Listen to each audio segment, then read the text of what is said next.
Қайырлы күн. Бүгін бізде қазақ тілі сабағы 2 сынып 91 сабақ. Сабақтың тақырыбы жалқы есім мен жалпы есім. Сабақты бастамас бұрын каналыма тіркелуді және қоңыраушаны басуды ұмытпаңыздар.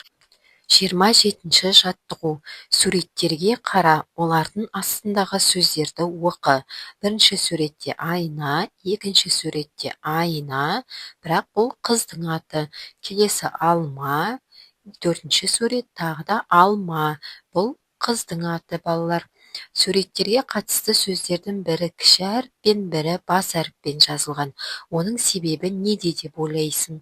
Өзің қорытынды жасап көр, оны келесі беттегі мәліметпен салыстыр. Себебі бас әріппен жазылған сөздер адам есімі, айна, алма. Адамның аты жөні әр уақытта бас әріппен жазылады. Ал кіші әріппен жазылған сөздер заттың атауы, балалар. Осыны есте сақтаймыз. Кісінің аты жөні, жер су аттары, жан-жануарларға қойылған атаулар жалқы есім деп аталады. Жалқы есімдер әр уақытта бас әріппен жазылады. Мысалы, әсел, алматы, іле, құтжол. Балалар, осы ережені жаттап, есте сақтап аламыз. 28 жаттығу. Өлеңді жатқа жаз. Бекен, төкен, тете екен.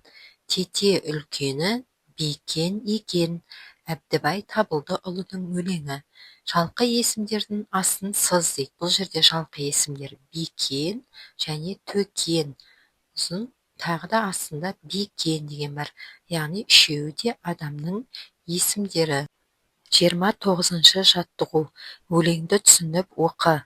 Қанат, Марат екеуі қамшы өре алады. Таңат, Талап екеуі тамаша ән салады. Самат, Сағат екеуі төгілтіп күй шертеді. Жанат, Манат екеуі киім-кешек тігеді. Балаларды өнерлі, есептеп сен көренді. Өлеңнің авторы Сұлтан Қалиұлы. Енді тапсырмаға назар аударамыз. Өлеңдегі негізгі ойды анықта. Негізгі ой бұл жерде балалардың өнерлері туралы айтылған.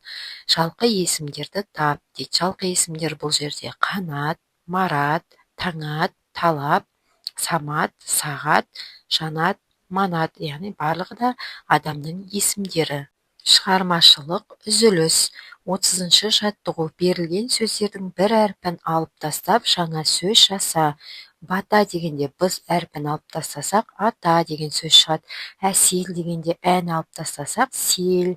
Емен деген сөзде ен аламыз, сонда мен деген сөз шығады. Келесі қаша деген сөзде аны аламыз, қаш деген сөз шығады. Ажар дегенде аны алып тастаймыз, жар деген сөз шығады. Келесі асан деген сөзде аны алып тастасақ, сан деген сөз шығады. Осымен бүгінгі сабағымыз аяқталды. Сабақты соңына дейін көргендерің үшін рахмет. Достарыңмен бөлісуді ұмытпа. Сау болыңдар.